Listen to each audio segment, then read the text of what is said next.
vamos ouvir a palavra do nosso Senhor, tá bom? Amém. Então, algum dos irmãos ou irmãs da próxima geração, ora e depois nosso irmão Jonas compartilha. Senhor, nosso Deus e nosso Pai, nós nos colocamos à Tua presença, Senhor, gratos por tudo que o Senhor tem feito na nossa vida, Senhor. Obrigada, Senhor. Nós te agradecemos por tudo que o Senhor tem feito, Pai. Grandes coisas tem feito, Senhor, por nós e por isso estamos alegres, Pai. Pedimos-te, Pai, que o Senhor governe essa reunião, Pai, que a palavra que for dada seja totalmente do Senhor, Pai. Que nós possamos entendê-la e guardá-la nos nossos corações, Pai. E que o Senhor seja glorificado, Pai. No nome santo de Jesus nós oramos, Pai. Amém.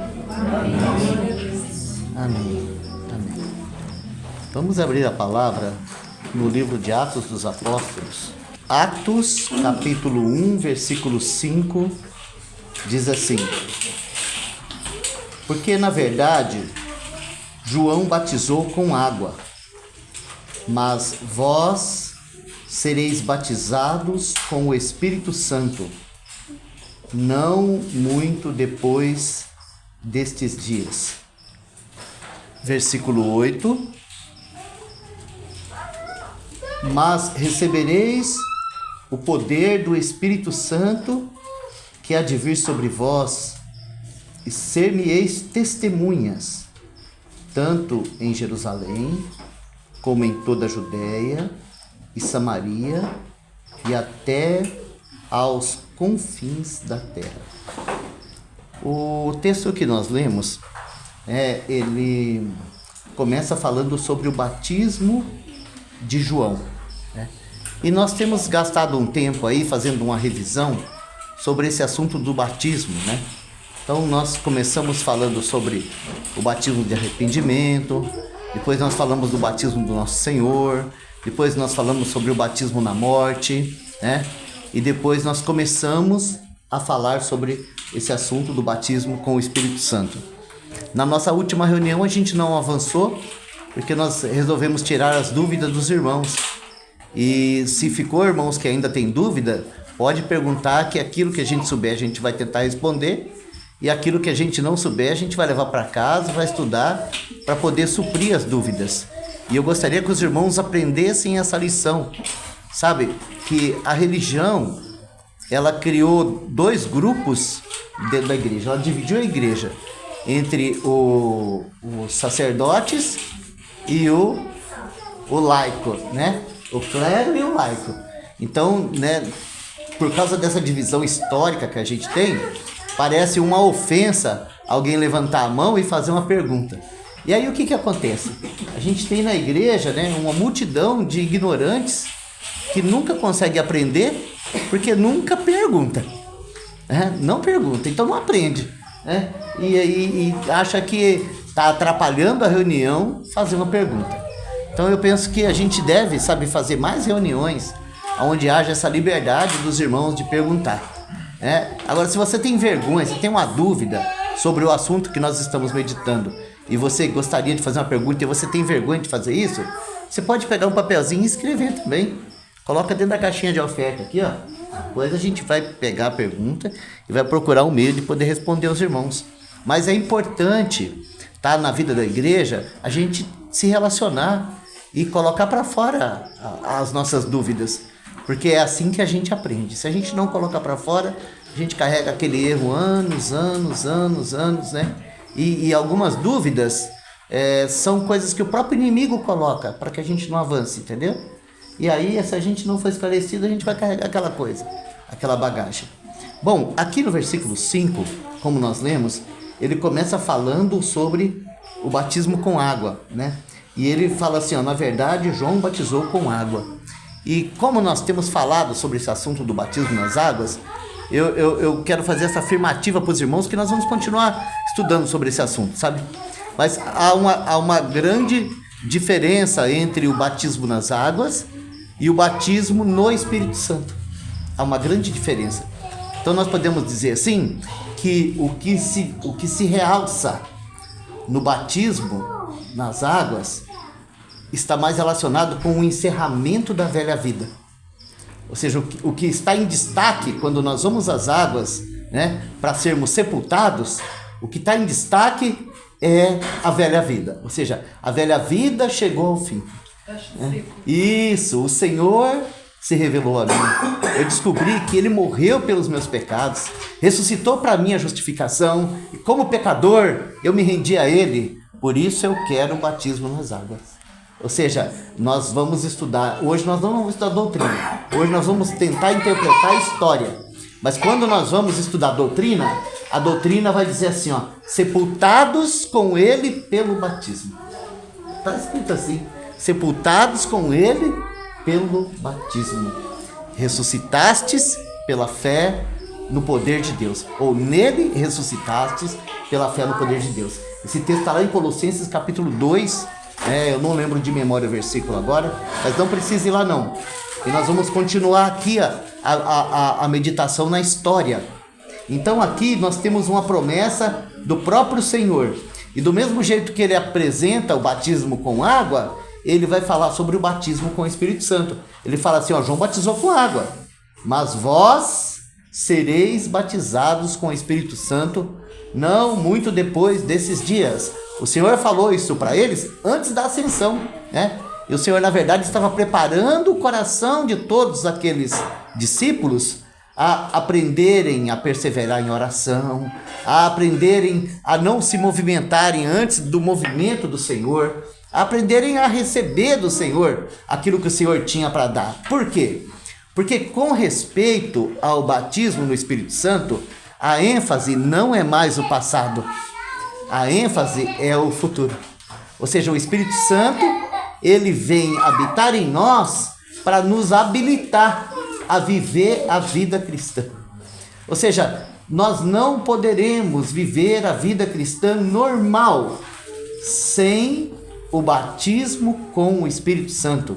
E eu vou dizer uma coisa, não só isso, porque a mesma palavra doutrinária que diz assim, ó, pelo mesmo Espírito fomos batizados em um corpo, a mesma palavra, porque ela vai falar assim, ó, quer servo, quer livre, quer judeu, quer grego, né? Ele vai continuar dizendo assim, ó, e todos temos bebido do mesmo Espírito.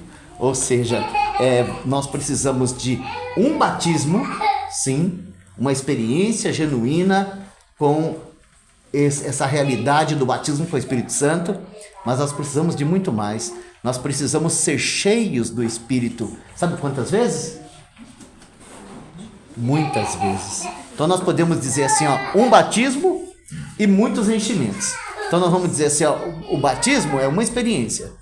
Os muitos enchimentos são muitas experiências que nós precisamos ter do Espírito, sendo uma e outra vez cheios do Espírito. Agora a ênfase é bebido, ou seja, nós não vamos poder ser cheios do Espírito se não bebermos do Espírito.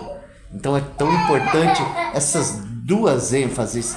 E agora nós vamos falar sobre o assunto do batismo, mas se assim o Senhor permitir, nós vamos também estar tratando desse assunto dos muitos enchimentos. Porque, de um modo geral, tá? Mesmo no dia de Pentecostes, ainda que todos foram cheios do Espírito Santo, mas você vai ver que o Espírito Santo não veio trazer uma bagunça, ele veio trazer uma ordem. Então, ainda que os irmãos falaram em línguas, que foram vistas aquelas línguas de fogo sendo repartidas com cada um deles, mas o Espírito Santo, ele ordenou ali no dia de Pentecostes o apostolado. E você vai ver que o que se destaca na igreja é o apostolado. Por que ele fez isso? Porque o Senhor é um Deus de ordem. Então você vai ver Pedro, Tiago, João e os apóstolos dando testemunho com poder e operando maravilhas entre os santos, né? Então isso você encontra aqui em Atos 2, já a gente vai chegar lá. Mas vamos andar um pouquinho, né? O outro texto que a gente leu, né, ainda falando da promessa, o Senhor, ele está fazendo aqui como que eu vou dizer para vocês? Ele está, vamos dizer assim, na questão da principal expectativa do povo de Israel, ele está jogando um balde de água fria. Porque a pergunta que os apóstolos fazem para o Senhor está relacionada a uma ordem política. Então eles perguntam assim, ó, Senhor, nesse tempo, ou seja, quando o Espírito vier, então o Senhor vai restaurar o reino a Israel? Porque essa era a expectativa de todos eles. Eles esperavam que o Senhor, quando o Senhor assentasse no trono, a primeira coisa que ele ia restaurar era o reino de Israel. Por que eles esperavam isso? Eles esperavam isso por causa da teologia errada.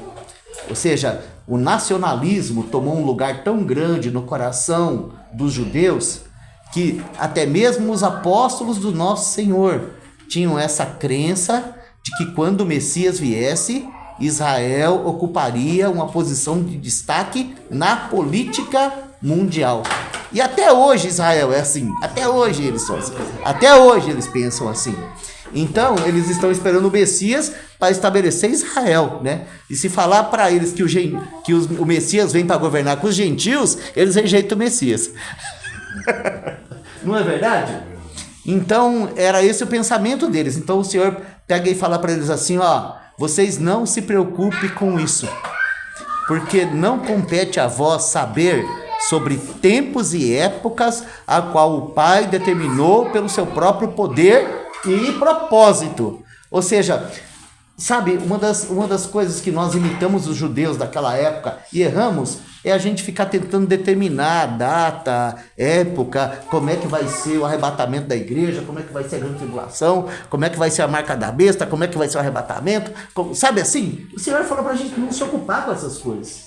Ele falou assim, ó, não compete a vocês determinar essas coisas, né? Aquele dia e hora ninguém sabe, então não vem você dizer que você sabe, porque a palavra de Deus diz que ninguém sabe. Então, né, vamos colocar isso de lado. Então ele vai dizer assim, ó, mas recebereis poder, ó, em outras palavras, por mais que eu andei com vocês, por mais que eu ensinei vocês, por mais que eu dei exemplo para vocês, nada disso será suficiente se o Espírito Santo não vier e entrar dentro de vocês e fazer de vocês homens e mulheres ousados, corajosos, fortes. Vocês não terão nenhuma condição. Agora, essa era a condição de Pedro, Paulo, João, de todos eles. Não é a nossa também? Ou será que em nós é diferente? Né? Porque às vezes a gente pensa que em nós é diferente. Então ele vai falar isso, que o Espírito Santo viria trazer para dentro dos irmãos poder para testemunhar. Ou seja, a ênfase não seria o reino de Israel. A ênfase seria o testemunho do Senhor. Aonde? Em toda a terra. Se nós estamos aqui hoje, reunidos em nome do Senhor, foi porque o Espírito Santo foi derramado. Porque se o Espírito não fosse derramado, eles não sairiam de Jerusalém. Não sairiam de lá. Graças ao Senhor pelo derramar do Espírito.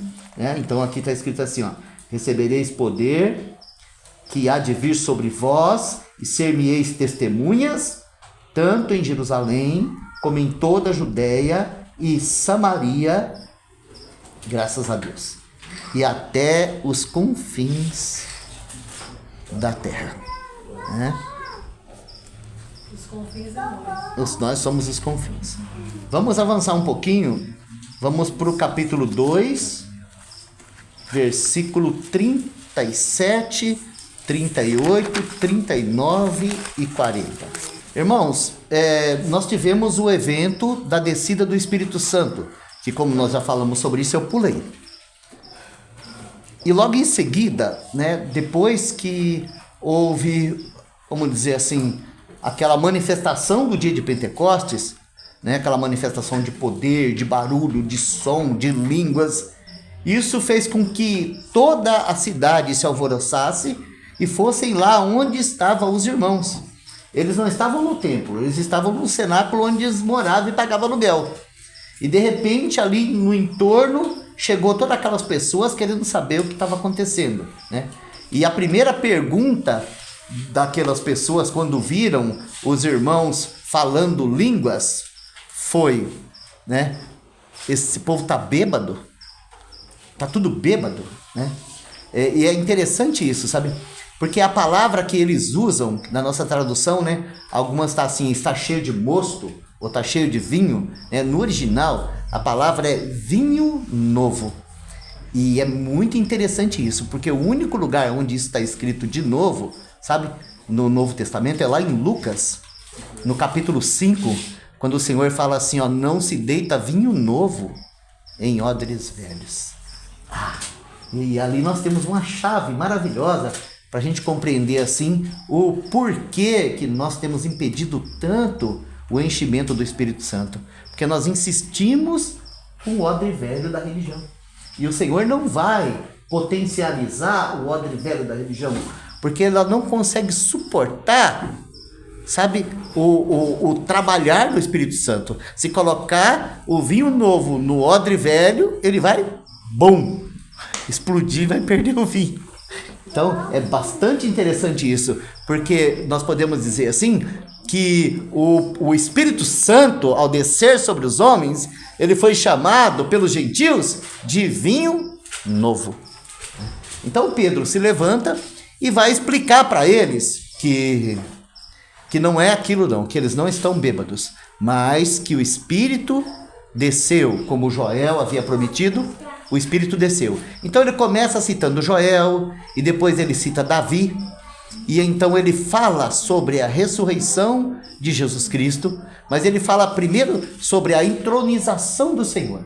Ele em outras palavras, ele vai dizer assim, ó, vocês negaram o justo, vocês colocaram de lado o santo, vocês mataram e crucificaram o Rei da Glória, né? Mas esse que vocês mataram, agora está exaltado à destra do Pai, e porque ele está lá, ele derramou isso que vocês estão vendo e ouvindo. Ou seja, a descida do Espírito Santo, ela testificou no coração de Pedro e dos apóstolos que o Senhor estava sentado no trono da glória. Por quê? Porque o Senhor prometeu que quando ele fosse, ele enviaria. O Senhor falou isso para ele, o Senhor falou assim, ó, quando eu for, eu enviarei. Então, no momento em que o nosso Senhor foi exaltado à destra do Pai, o Espírito foi derramado sobre a igreja. E esse evento, né, ele produziu a obra, vamos dizer assim, dentre todas as coisas que ele produziu, a obra mais maravilhosa que esse evento produziu, irmãos, e eu preciso destacar isso para os irmãos, é o que está escrito lá em 1 Coríntios, no capítulo 12, o versículo 13. Lá está escrito assim, ó, que pelo mesmo Espírito fomos batizados em um corpo, Ou seja, o Espírito Santo, ele visitou aquela assembleia, e naquela assembleia havia 120 indivíduos, homens e mulheres, 120 indivíduos. E eu preciso dizer isso para os irmãos, e eu falo isso com muito temor e tremor, porque hoje as assembleias que nós visitamos, e até mesmo as assembleias que nós caminhamos juntos, elas se parecem mais com aquele cenáculo antes do Pentecostes do que com o que aconteceu com aqueles irmãos depois do Pentecostes. Entende por que eu vivo questionando os irmãos sobre o batismo com o Espírito Santo? Porque antes do Pentecostes eram 120 irmãos que estavam ali orando e buscando e esperando no Senhor, mas eram 120 indivíduos, cada um com a sua própria individualidade, cada um com a sua própria vida, cada um com a sua maneira de ver as coisas. Eles eram 120. Mas depois do Pentecostes, eles se tornaram um corpo com o Senhor e uns com os outros. Então, quando você vai ler a palavra, você descobre que foi esse o primeiro testemunho que houve em Jerusalém. Foi o movimento de um corpo. O corpo de Cristo, um só coração, um só tudo. Os irmãos não tinham nada seu, mas era tudo, de todos. Ou seja, isso foi o que o batismo do Espírito Santo produziu lá. E enquanto eu não ver um testemunho assim na nossa caminhada, eu não vou poder dizer assim, ó, os irmãos estão cheios do Espírito Santo. Porque o Espírito Santo não veio para nos dividir. O Espírito Santo não veio para destacar irmãos no meio da assembleia. O Espírito Santo não veio para causar toda essa bagunça que a gente faz. O Espírito Santo veio para estabelecer essa unidade entre Cristo e o seu corpo. Ele veio para fazer essa ligação entre nós, de tal maneira que a gente não consiga mais viver longe um do outro. Hoje os irmãos se separam, por qualquer coisa. Mas é qualquer coisa. Se pisar no meu dedinho mindinho e ele inchar, eu não quero mais saber dos irmãos. Agora, eu não posso dizer que isso é obra do Espírito, porque se eu falar isso, eu estou blasfemando contra o Espírito. Não é verdade? Porque o Espírito, ele veio para fazer isso. Ele veio para trazer para a terra a realidade dos céus. Porque nada mais é os cristãos do que os embaixadores do céu. E a nossa missão aqui, pelo Espírito, é espalhar nesse planeta o reino dos céus. Então foi isso que aconteceu. Esse foi o evento do dia de Pentecostes. Então é claro, né, que de momento, né, na descida do Espírito, né, aqueles irmãos falando das grandezas de Deus, nas línguas mais variadas, aquela diversidade enorme, chamou todo aquele povo para lá, né, porque o Senhor, de certa maneira, eu penso que ele estava dando uma demonstração para aqueles apóstolos de que eles teriam condição no Espírito de responder o ide. Porque mesmo antes deles ir, eles já estavam falando na língua deles. Os caras não sabiam nem ler e escrever. E de repente estavam falando lá pro polonês, pro alemão, pro russo. Estavam falando para eles sobre as grandezas de Deus. E então, né, Pedro se levanta e prega o evangelho. Quando ele termina de pregar, ele termina falando assim, o Jesus que vocês crucificaram, Deus o fez Senhor e Cristo. Então, a partir daí, houve uma resposta dos ouvintes. E é aí que nós vamos começar. Ouvindo eles isso, compungiram-se em seu coração. Ou seja, o Espírito Santo está convencendo os ouvintes de que eles são pecadores. É o Espírito Santo que está convencendo. Não é os pregadores, não. É o Espírito Santo. Né? Então, ouvindo eles isso, compungiram-se em seu coração e perguntaram a Pedro e aos demais apóstolos. Ou seja, a Pedro e aos demais apóstolos. Que faremos, homens, irmãos? Então, Pedro respondeu. E ele respondeu assim, arrependei-vos e cada um de vós seja batizado para dentro do nome de Jesus Cristo, em remissão de pecados, e recebereis o dom do Espírito Santo. Tá? Se eu fosse traduzir esse texto aqui, eu colocaria assim, arrependei-vos e cada um de vós seja batizados para dentro do nome de Jesus Cristo, e recebereis remissão de pecados e o dom do Espírito Santo. Ou seja, de certa forma, Pedro, ele traz para aqueles pecadores arrependidos, né? Ou para aqueles pecadores contristados, ou para aqueles pecadores querendo saber o que eles tinham que fazer. Ele traz duas situações que são fundamentais para que aquele que está morto nos seus delitos e pecados possa ser salvo ou ser vivificado, né? Tem duas condições fundamentais, uma interior e outra exterior. Então você tem que se arrepender e receber o Senhor e ser batizado. Ou seja, isso faz parte da história da igreja. Você, no decorrer da história, nós fomos tentando transformar tudo isso em ritual. Então, uma das coisas que foi criada no meio evangélico foi a confissão. Então, se você confessa que Jesus é o Senhor, você é um filho de Deus e você nasceu de novo. Isso foram coisas que nós estabelecemos, né? Mas a pregação apostólica, ela tinha essas verdades. Mesmo Paulo, quando ele vai trazer doutrina sobre isso, ele fala assim, que nós temos que confessar com a boca e crer no coração. Ou seja, não basta só confessar com a boca. Você tem que confessar com a boca aquilo que está dentro de você. Não é um papagaio que fala da garganta para fora, mas alguém que realmente creu no Senhor, recebeu Ele como Salvador, vai confessar que Ele é o Senhor, né? Para você ficar lá, Jesus, Senhor, Jesus, Senhor, Jesus, Senhor, isso não vai produzir o que você deseja, né? A salvação. Agora, o que ele põe aqui é arrependa-se. seja batizado para dentro do nome do Senhor Jesus.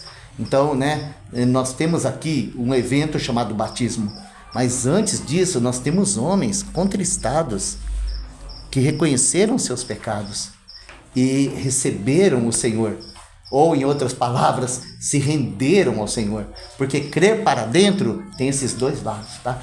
Crer para dentro significa você receber Jesus de todo o seu coração, deixar Ele ocupar a sua vida.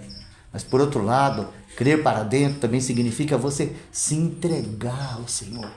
E quando você se entrega ao Senhor, você imediatamente, você quer ser batizado, porque você quer essa demarcação na sua história, você quer colocar um fim a toda aquela velha vida que você viveu.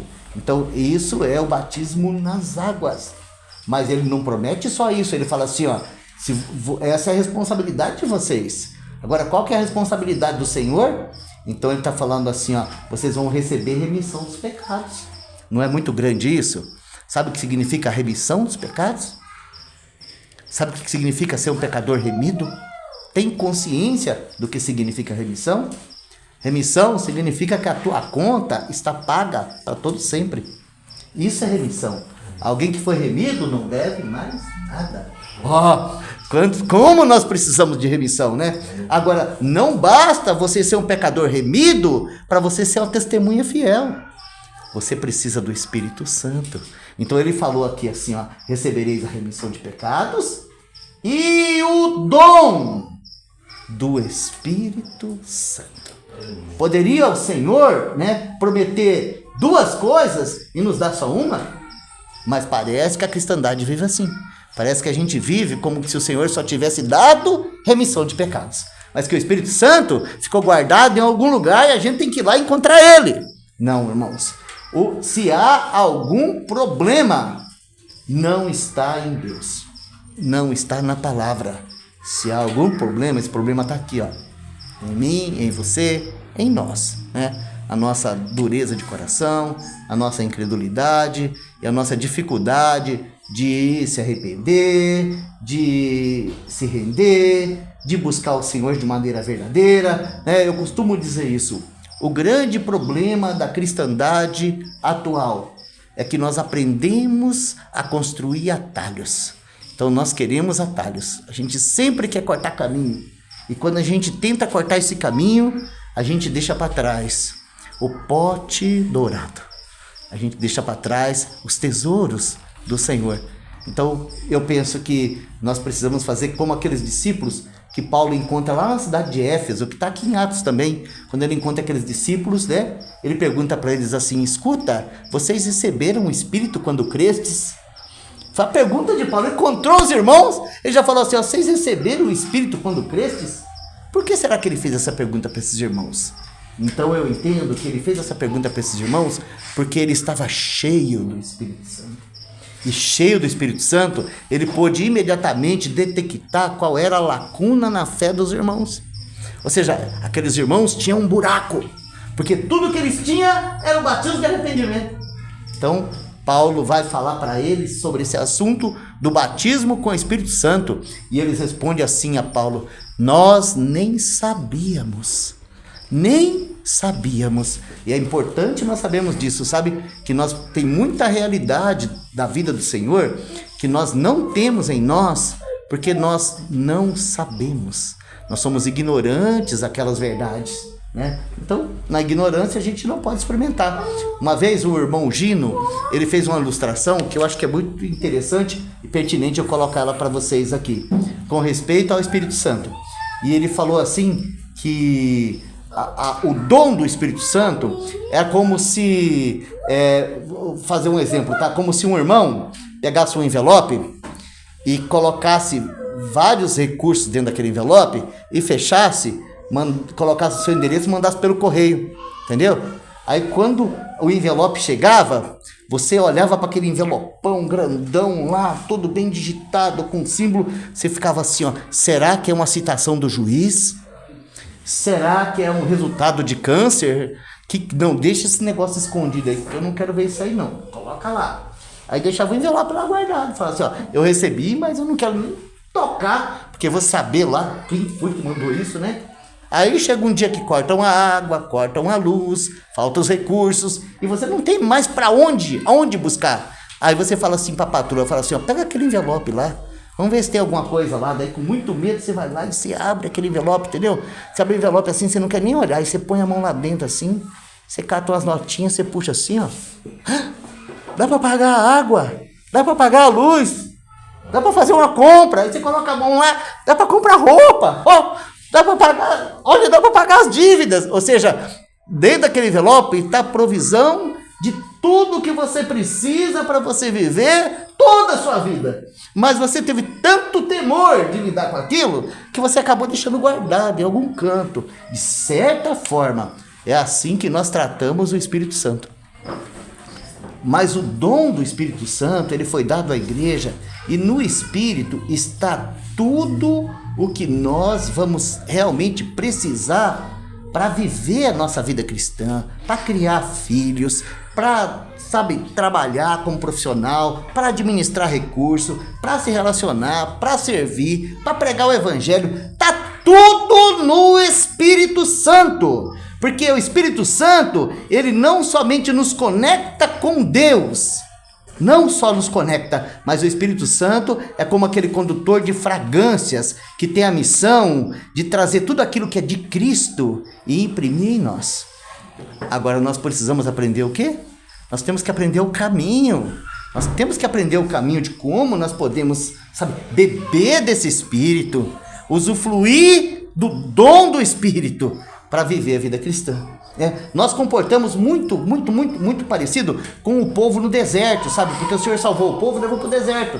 Aí quando chegou lá no Monte Sinai, o Senhor falou para eles assim, ó, eu trouxe vocês para mim, e se vocês me ouvirem com diligência e permanecer na minha aliança, então vocês serão um povo santo, reino de sacerdotes e minha propriedade peculiar em toda a terra. Eu sei que quando o Senhor terminou de falar, eles falaram assim para o Senhor, ó Senhor, tudo que o Senhor mandar nós faz. Sabe o que significa essa palavra? Não ouviram nada. Só isso. Eles simplesmente não ouviram nada. Porque o Senhor não mandou eles fazer nada. O Senhor queria que eles ouvissem, recebessem, conhecessem quem era Deus, conhecessem quem era eles. E nesse ouvir com diligência, eles seriam transformados naquilo que Deus queria. Muito bem. É exatamente isso que nós precisamos. Não é fazer. Nós precisamos se aquietar e ouvir. E conhecer, e receber, e experimentar, usufruir. A irmã leu um salmo hoje aqui que diz, provai e vede.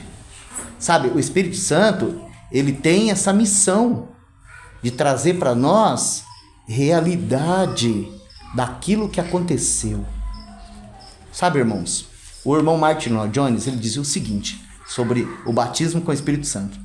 Ele dizia que um pai andando numa estrada com o filho, de mãos dadas, Um pai numa estrada andando de mãos dadas com o filho, Ele não precisa fazer nada para provar para o filho que aquele filho é filho.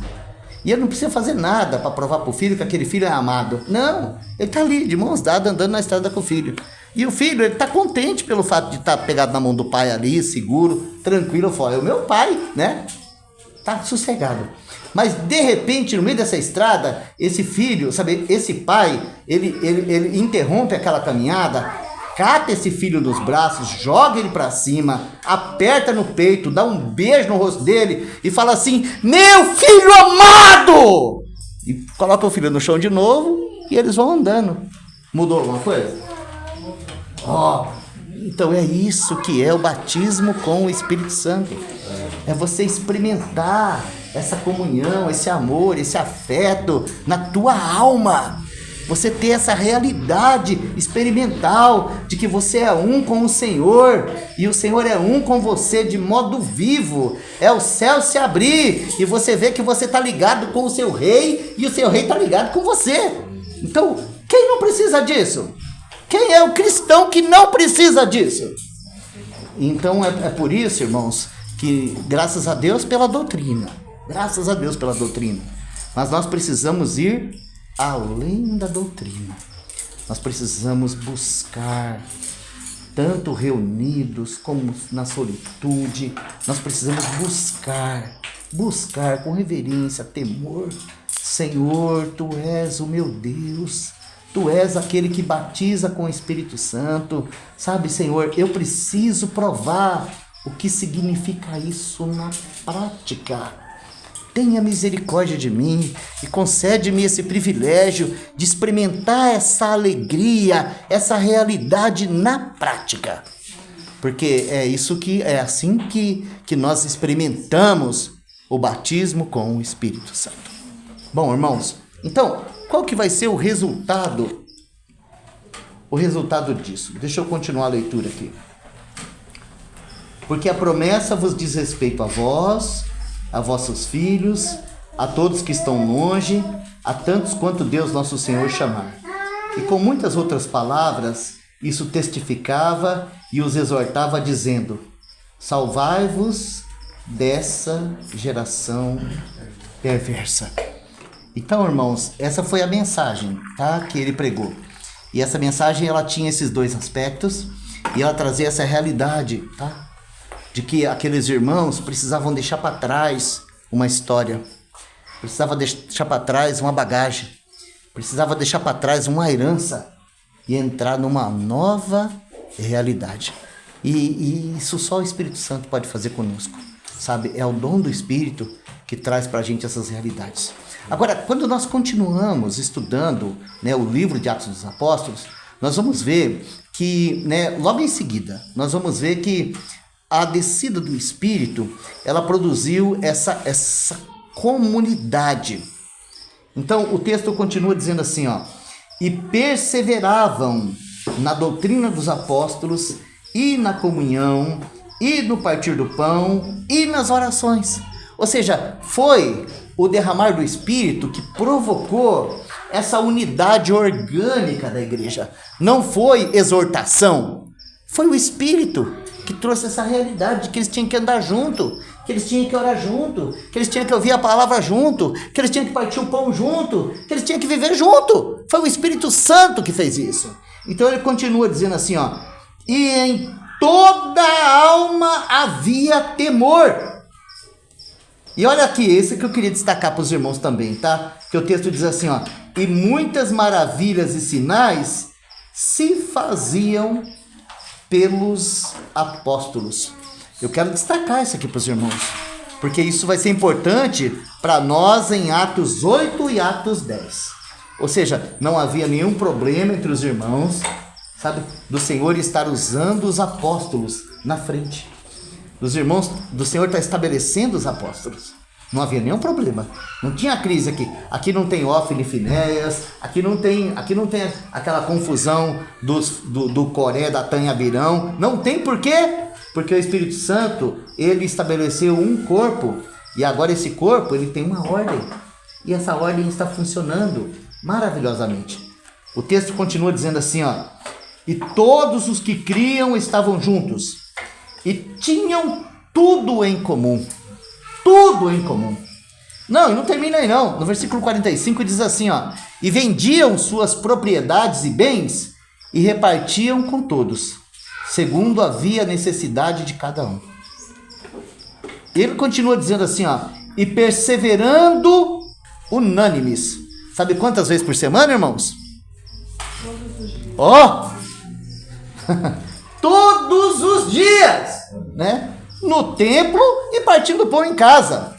Comiam juntos, com alegria e singeleza de coração, louvando a Deus e caindo na graça de todo o povo. E todos os dias acrescentava o Senhor à igreja aqueles que se haviam de salvar. Ah, é lindo demais esse texto, né?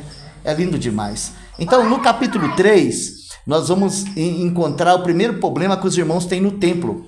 Porque a gente precisa entender isso, irmãos. E eu não queria tocar nesse assunto com os irmãos, mas eu penso que eu tenho necessidade disso. Porque o Espírito Santo desceu em Jerusalém. Então nós podemos dizer assim que a igreja nasceu lá em Jerusalém. E lá em Jerusalém havia uma religião chamada judaísmo. E essa religião tinha um templo. Mas no Novo Testamento você não vai encontrar mais essa história de templo. Porque o único templo que tinha era o templo dos judeus. E os nossos irmãos, eles eram judeus. Então, ir ao templo para eles era o lugar, vamos dizer assim, era o lugar de estar. Era lá, era o lugar de conversar, encontrar as pessoas, era o lugar de pregar o evangelho, era o ponto, até hoje, se você for a Jerusalém e você não for lá onde está a estrutura do templo, você não foi em Jerusalém. Então era o lugar onde tudo acontecia. Então esses irmãos, eles tinham essa característica do judaísmo. Então quando era na hora da oração do judaísmo, eles iam para lá. Quando era na hora do sacrifício, eles iam para lá. Ou seja, eles tinham uma cultura. E o Senhor não rasgou a cultura deles. O Senhor trouxe o evangelho.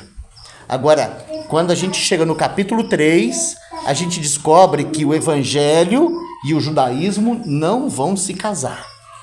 Por quê? Porque o Senhor não vai pôr um vinho novo num odre velho. Então os irmãos, eles querem o judaísmo, mas o judaísmo não os querem. Por quê? Porque agora, sabe, não são mais o sacerdócio estabelecido que representa Deus. Quem representa Deus é os pescadores que estão lá na porta chamada Formosa, sabe, levantando um paralítico de 40 anos e dizendo assim, ó, levanta e anda. Então quando aquele paralítico sai pulando lá, todo aquele povo que estava olhando para o altar tem que virar e olhar para os irmãos e ficar impressionado de ver um paralítico gritando, pulando, e eles conheciam aquele homem que estava ali 40 anos pedindo esmola. Então, de repente, agora os apóstolos lá segurando, parou tudo. E aí, né, eles aí em volta dos apóstolos ali, né, querendo saber como é que foi que aconteceu aquilo. E aí Pedro se levanta e vai pregar a segunda mensagem. E na segunda mensagem, ele vai dizer assim, ó, no versículo 19: depois de anunciar Jesus, sua morte, sua ressurreição, ele vai dizer assim, ó: arrependei-vos, pois, e convertei-vos, para que sejam apagados os vossos pecados, e para que venha assim os tempos do refrigério pela presença do Senhor. Olha só, lá no capítulo 2 ele falou assim, ó, recebereis o dom do Espírito Santo. E aqui ele falou assim, ó, o tempo do refrigério pela presença do Senhor. Não são coisas diferentes, é a mesma coisa. Por quê? Porque o Espírito Santo, ele vai trazer para dentro de nós a presença do Senhor. E ele vai nos habilitar a viver a nossa vida na presença do Senhor. E o segredo da vida cristã é viver ela na presença do Senhor. Como nós temos que aprender isso, irmãos? Porque o nosso culto, ele não pode acontecer aqui. Não, o nosso culto ele tem que acontecer onde a gente estiver. Sabe, o culto racional, ele é realizado aonde a gente estiver. E nós só vamos poder cultuar o Senhor na academia, na caminhada, no trânsito, no trabalho. Só tem um jeito da gente fazer isso. É aprender a viver na presença do Senhor. E é isso que o Espírito Santo comunica conosco. Então, aqui ele toca nesse assunto, né? Mas aqui, irmãos, eu só para resumir aqui, o resultado de tudo isso aqui, no capítulo 4, por um lado, é que eles foram rechaçados. Eles foram colocados para fora. Eles foram açoitados por causa do Evangelho. Sabe aonde? No templo. No templo. E hoje não é diferente, irmãos. Hoje nós não tem mais um templo de judaísmo que derrubaram, o general Tito derrubou e pôs fogo no templo do judaísmo. Mas a própria cristandade criou os seus próprios templos e estabeleceu o seu próprio judaísmo, tá? Então existe sinagoga de Satanás para tudo quanto é lado que você virá aí. E todos aqueles que forem lá pelo Espírito pregar o Evangelho também vão ser rechaçados como os apóstolos, da mesma forma. Porque os tempos, né, não mudaram. Os tempos continuam muito parecidos. Mas, irmãos, o que eu precisava dar destaque para os irmãos, então eu vou correr um pouquinho aqui. O que eu precisava dar destaque para os irmãos é sobre essas questões que o Espírito Santo estava operando naqueles dias. E quando a gente fala de um batismo de muitos enchimentos, então eu quero ler só um texto que fala de um desses enchimentos, que está no capítulo 4 de Atos, no versículo 31. Então aqui, né, nós temos como pano de fundo, né, os apóstolos eles tinham sido presos e eles foram soltos. E quando eles foram soltos, eles reuniram a igreja e eles oraram, né? E essa oração, ela começa do versículo 24 e ela vai até o versículo 31, que é o versículo que nós vamos ler, né, o versículo 31. E o texto vai dizer assim, ó, e tendo orado, moveu-se o lugar que estavam reunidos, e todos foram cheios do Espírito Santo e anunciavam com ousadia a palavra de Deus. Ou seja, nós temos um outro evento aqui, onde o chão tremeu, onde o Espírito Santo ele realizou uma obra maravilhosa. Agora, esse evento ele tem que ser destacado para nós aqui, porque aqui nós encontramos a oração corporativa da igreja, tá? Focada totalmente na vontade de Deus. Essa oração não é aquela oração que a gente faz focado nos nossos interesses pessoais, sabe? E às vezes nós podemos aprender a orar, se reunir, orar, mas a gente ora tudo com a gente no centro, sabe? Senhor, nós queremos isso, Senhor, nós queremos aquilo, Senhor, o Senhor tem que curar fulano, Senhor, o Senhor tem que consertar Beltrano, Senhor, eles não oraram isso. Eles oraram segundo a vontade de Deus. Eles falaram assim, Senhor, a tua palavra tem sido cumprida. Senhor, quão maravilhosa é a tua palavra, porque os reis da terra se levantaram contra o teu santo filho Jesus, os sacerdotes se levantaram contra o seu santo filho Jesus, e nós temos sido presos por causa do nome do teu filho Jesus, né? E aí ele fala assim, Senhor, por favor, Senhor, faça com que isso acabe agora, repreenda. Não, eles não oraram assim, eles oraram assim, ó, Senhor, dá-nos ousadia para continuar pregando. Senhor, estende a sua mão sobre nós e manifesta o seu poder para que nós possamos continuar anunciando a tua palavra e confirma a tua palavra, curando, salvando, libertando. Eles não deram nem bola para a perseguição. Então, irmãos, o Espírito Santo movimentou aquele lugar de tal maneira que, novamente, foram todos cheios. E aí, qual que é o resultado disso? Olha o verso 32. E era um o coração e a alma da multidão dos que criam. Não é lindo isso? E no verso 33 diz assim, ó, e os apóstolos davam com grande poder testemunho da ressurreição do Senhor Jesus. E em todos eles havia abundante graça, e não havia, pois, entre eles necessitado algum, porque todos os que possuíam herdades ou casas, vendendo-as, traziam o preço do que fora vendido e depositavam aos pés dos apóstolos. Então aqui nós estamos vendo algo novo, totalmente novo, porque até então, irmãos, dentro da economia judaica, o lugar de se levar dízimo, oferta e dádiva era lá no templo. Agora, sabe, os irmãos estão olhando para os apóstolos, olhando para o reino, olhando para a necessidade dos irmãos e repartindo, quem tem, repartindo o que tem para suprir a necessidade do que não tem. Simples assim. Era isso que estava acontecendo. Então, quando nós chegamos no capítulo 5, nós vamos encontrar o primeiro grande problema na igreja. Por quê? Porque havia entre os irmãos um casal que ainda não tinha essa medida. Era um casal de irmãos, Ananias e Safira, que ainda não tinha essa medida. Talvez para eles fosse um escândalo ver os irmãos vender as coisas e repartir, né? Porque o povo de Deus tem isso, né? Tem diferentes medidas, e lá já tinha Ananias e Safira. Não é que eles não eram irmãos, não, eles não tinham essa medida. Então o que aconteceu? Quando o Barnabé vai lá e vende a propriedade e deposita no pé dos apóstolos, isso fez o que com o Barnabé? Né? Então, de certa forma, os irmãos olharam para Barnabé de uma maneira diferente. E surgiu no coração deles um desejo da imitação. E eu preciso falar isso assim duro para os irmãos, porque o nosso Deus é um Deus de diversidade. Então, antes de você sair imitando os outros, busca do Senhor realidade espiritual, porque o Espírito Santo quer comunicar com você uma maneira de você se expressar diante do Senhor nova e viva. Então, porque eles foram tentar imitar o Barnabé, eles não deram conta. Então eles pegaram uma parte do dinheiro, esconderam para eles, porque venderam a propriedade, falaram, agora não vai ficar sem dinheiro, e depois se vir crise, né? Vão guardar metade. Catou, guardou a metade, pegou a outra metade, foi lá, chegou nos pés dos apóstolos, como fez Barnabé, falou assim, ó, eu vendi aquela herdade, tá aqui o dinheiro, todo o dinheiro, glória a Deus. Pois é, morreram os dois. Sabe por que os dois morreram? Porque o Senhor quer nos ensinar. É uma lição que tem aqui, que o Senhor quer nos ensinar. E qual que é a primeira lição que tem aqui? Se nós formos totalmente dependentes do Espírito, não haverá imitação no nosso meio.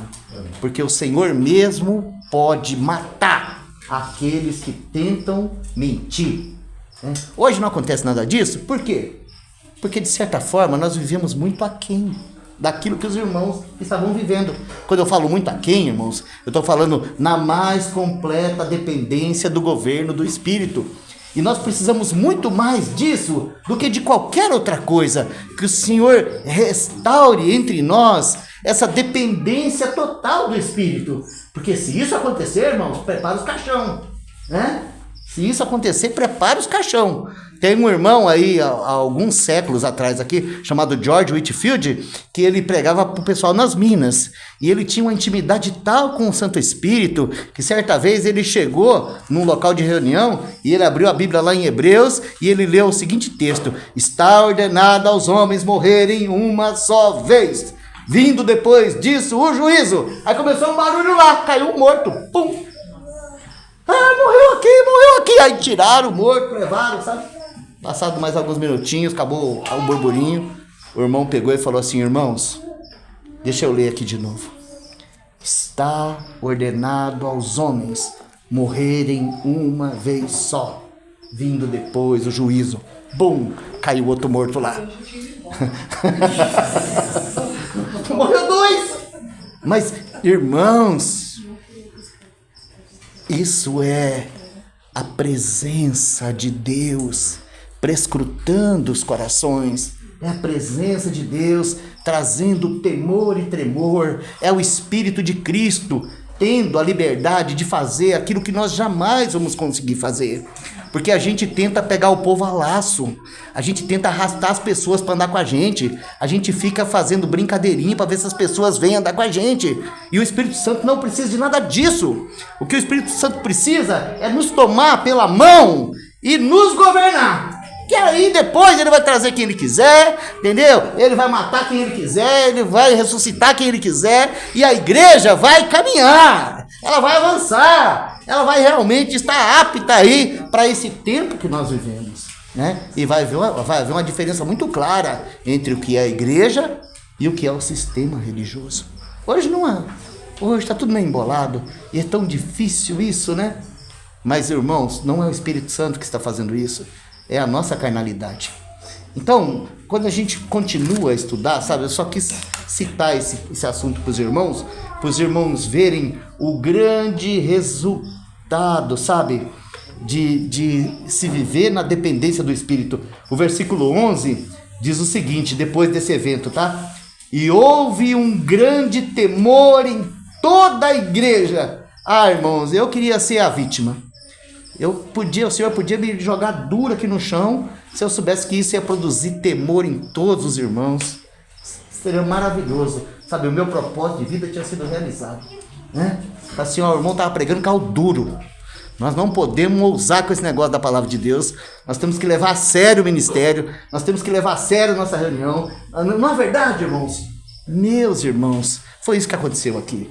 Houve grande temor. E aí o texto diz assim, ó, e ninguém mais queria se ajuntar.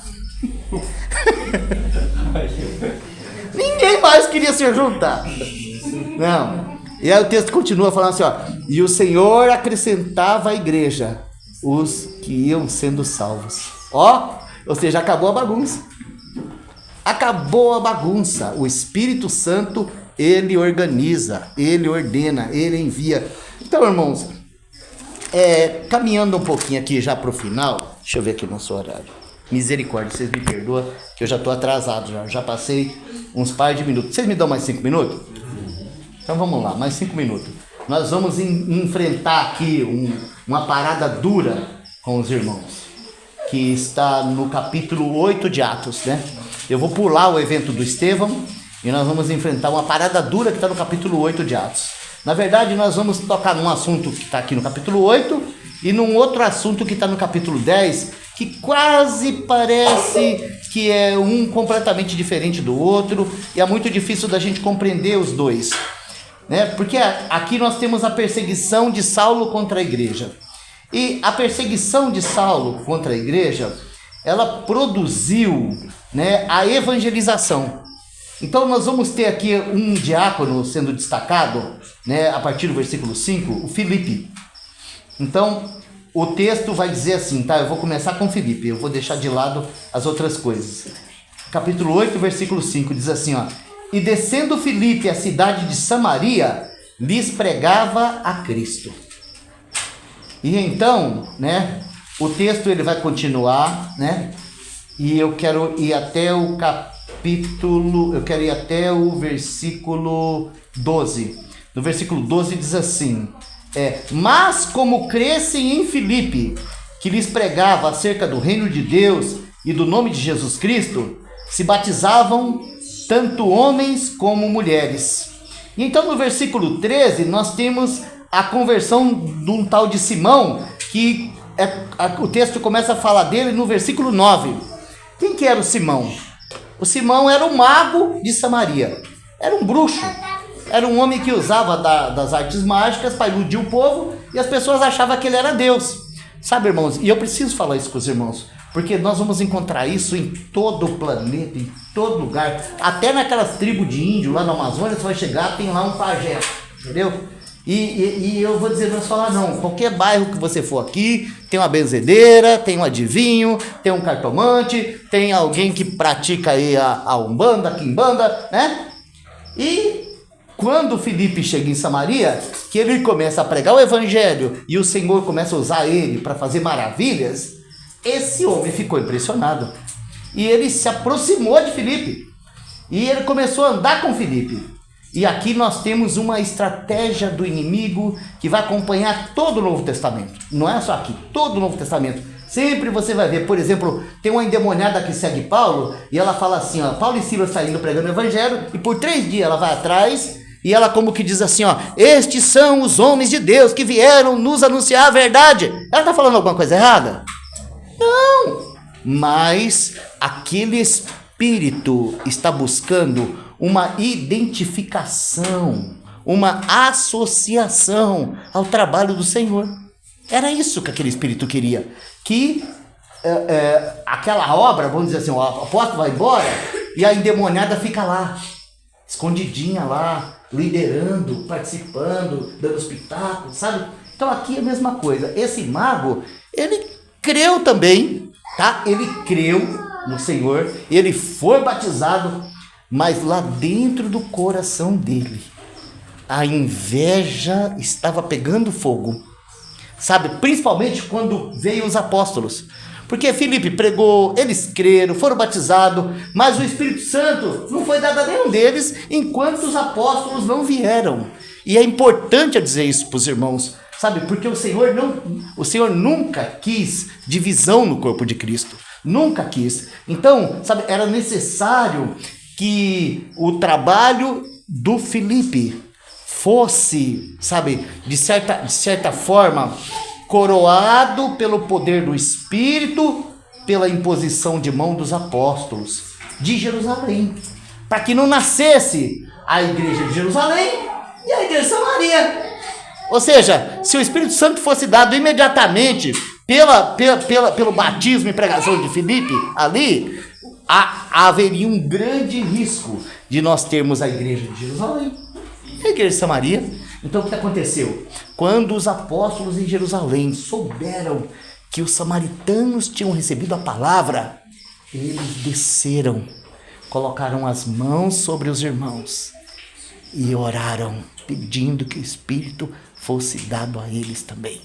Isso chama identificação. Então nós vamos descobrir isso no Novo Testamento, que a princípio o Espírito Santo era dado aos crentes pela imposição de mãos. Por quê?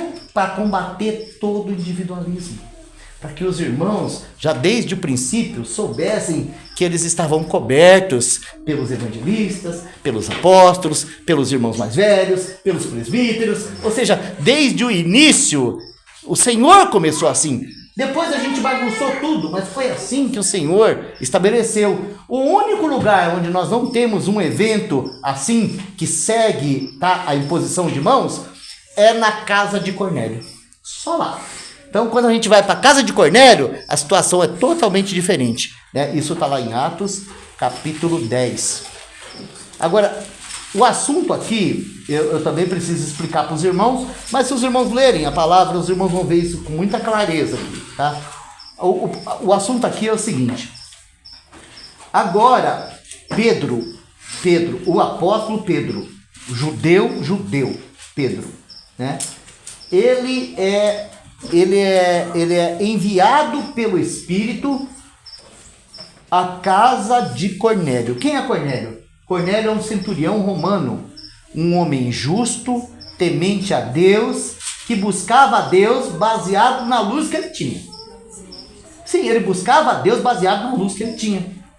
Entendeu? Ele tinha uma luz. E ele buscava a Deus baseado na luz que ele tinha. E aí, então, o Senhor se revelou a ele e falou para ele mandar buscar Pedro. Né? Um anjo apareceu para ele, mas o anjo não pregou o evangelho para ele. O anjo falou para ele assim, ó, manda buscar Pedro, porque ele vai te dizer as palavras que te salvam.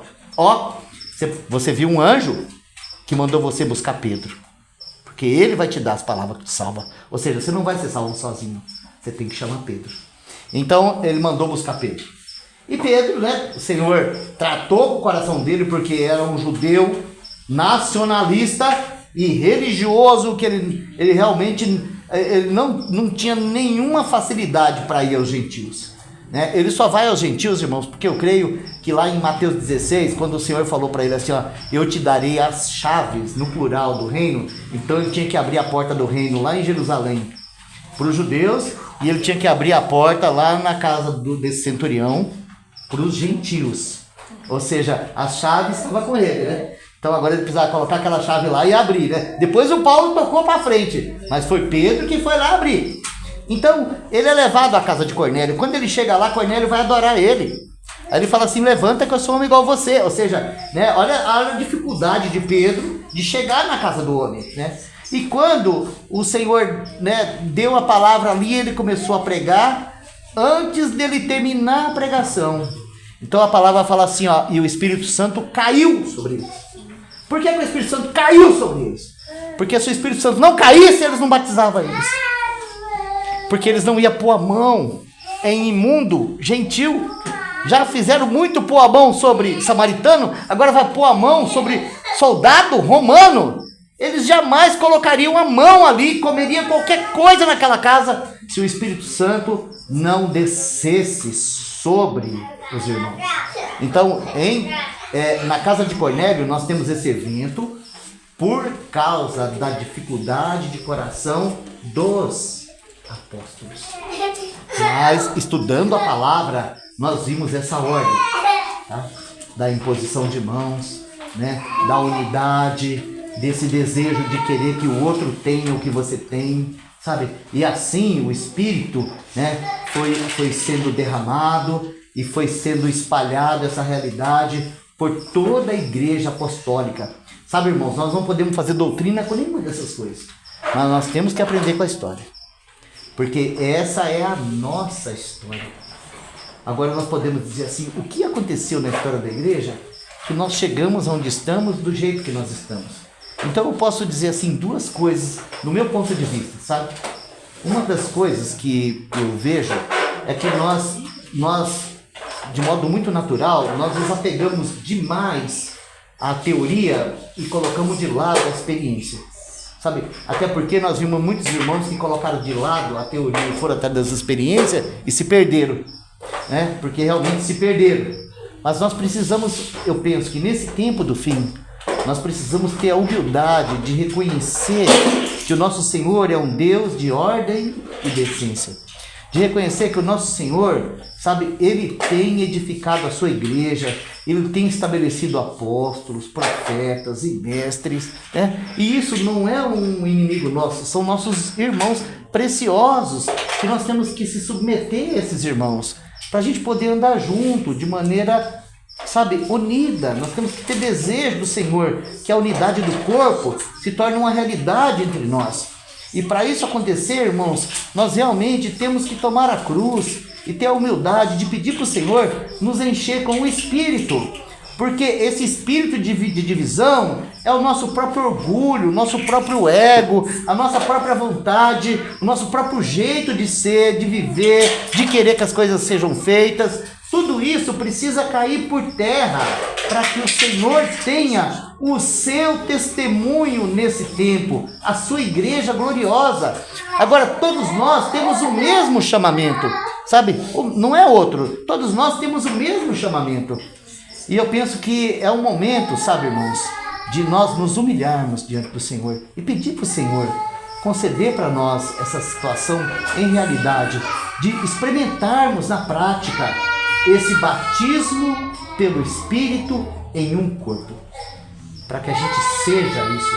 Sabe, irmãos, a gente não precisa de ecumenismo, a gente não precisa sair catando crente aí para todo lado para vir andar com a gente, para nós dizer que nós é um corpo. Não, a gente precisa que o Senhor quebre no nosso coração esse espírito de divisão que nos separa dos irmãos, porque isso é uma coisa que o inimigo coloca dentro de nós, e aí cria uma lacuna entre um irmão aqui, um irmão ali, um irmão lá, e quando a gente vê, a gente virou mais um grupinho isolado, que caminha junto e fala assim, ó, isso é o corpo de Cristo, essa é a realidade. Não é a realidade, irmãos, isso é uma brincadeira, é uma brincadeira carnal, que precisa ser vencida pelo poder do Espírito.